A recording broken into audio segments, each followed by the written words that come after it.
Now, I know for a fact y'all been seeing all the headlines about the Diddy documentary that 50 Cent produced. Maybe we'll get into my thoughts and feelings about the doc in another video. I've had a lot of thoughts, and though I found the documentary to be entertaining and even compelling at certain points, there were times when the production fell short, the story lacked cohesion, and then there was the night of Big Jake's murder, which in the documentary, the story told by those who were there that night was manipulated to perpetuate the producer's narrative. They framed Puffy as an accomplice in a situation that he had no control over, therefore turning Big Jake's murder into more blood being on Puffy's hands. When really, Big Jake played tough with the wrong nigga and got smoked because of it. I mean, he was fresh out of jail and wanted to prove to Suge that he was useful, so he put 20 on 10 with the wrong nigga and paid the price for it. But anyway, I'll save that for another video, as I am on my journalistic shit and working on clarifying a few things behind the scenes before I dig deep into that night. The reason why we're here today is to discuss this back and forth between Marlon Wayans and 50 Cent that got interesting. And not because of what either one of them said, but because of something that I found on Twitter. So anyway, all this starts when Marlon Wayans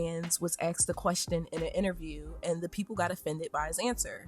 Now, we all know 50 is just as sensitive and vindictive as Puffy, so when he got wind of what Marlon Wayans said about him kicking a black man while he's down, that's when the bullshit really started. Never, those aren't the type of parties that I go to. I don't frequent those type of parties, and even if I go, like I said, been doing Diddy parties for 15 years, and I must say you never let me down, Puff. Ain't no party like a Diddy party. Good times, people. I've never seen any of this. I'm like, when I hear about it, when did that happen? Now, the people are picking sides, and I don't know who this Twitter user is or how he know all this information, but bitch, when I read this tweet, my mouth was open the entire time. I was shocked and appalled, which is hilarious because I don't find too many things about Hollywood shocking these days. Anyway, the tweet read, Marlon Wayans, I know you're not talking. I will say allegedly for the smidgen of respect I have left for you. This is what's been floating around. Marlon Wayans has spent 3 decades cultivating a hyper-heterosexual, womanizing comedic persona, while privately maintaining a fluid sexual spectrum that includes long-term relationships with men.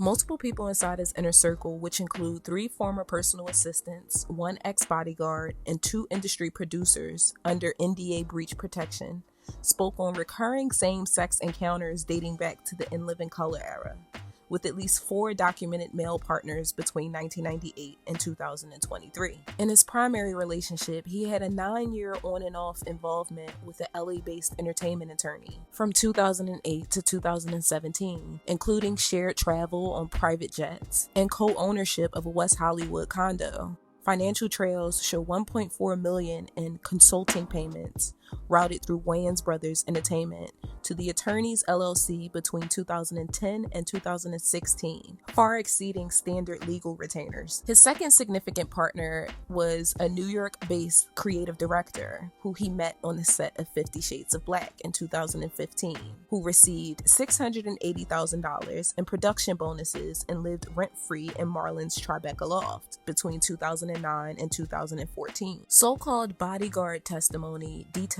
arranging discreet hotels in Atlanta, Miami, and Las Vegas for male guests, with specific requests for no female staff on the floor and burner phones left at the door. Marlon's public support of his transgender child Kai and repeated Pride Month posts are genuine, but also function as a preemptive narrative shielding.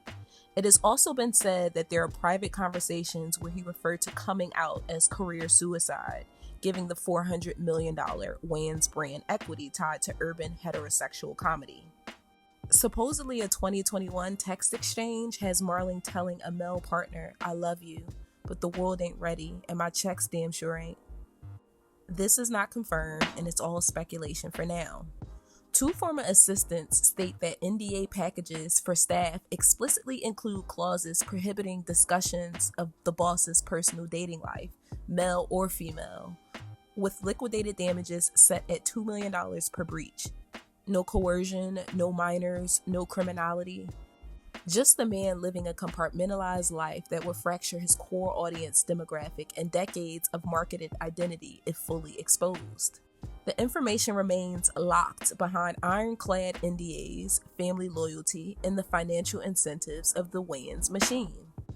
And if you're wondering, I do have the names of those men he was secretly in a relationship with. I'll give you one. The Atlanta-based occasional partner, Terrence T. Mitchell, a former music video choreographer turned real estate investor. The ball's in your court now, at Marlon Wayans. Ooh, child. Now, y'all know years ago there was a rumor going around about Marlon Wayans and Omar Epps being butt buddies. And I thought it was so ridiculous that I just pushed the thought to the back of my mind and forgot all about it. But like I always say, real life is stranger than fiction. Do y'all believe that there's some level of truth to mostly every rumor? Like everyone in the industry hitting Megan Thee Stallion, therefore she's a whore. Or like Busta Rhymes being on the down low and that's why he's always so angry, homophobic, and rarely being spotted in the presence or in the company of women. Child, I mean, is it really impossible to get to the top and find success in Hollywood without giving up a hole? It makes me question, did Halle Berry win that Oscar for her hard work? Or did she, like many other ultra successful women and men in the industry, give up some holes? I don't know, y'all. With all of this shit coming out about celebrities in recent years, it just got me looking at everybody in the industry like they're sick and perverted. But this Marlon Wayans shit tripped me out because this tweeter had names, dates, and locations. Like, he broke all this shit down. How did he find out all that tea if, like he said, everything was buried in ironclad NDAs? Did one of Marlon's down low scorn lovers spill the beans when he found out he wasn't Marlon's only shorty? Like, what's the tea? I mean, either way, I'm gonna be keeping a close eye on this situation to see how it all pans out. Like the video if you like the video, click the links in my bio to follow my socials, and I'll talk to you all in my next video.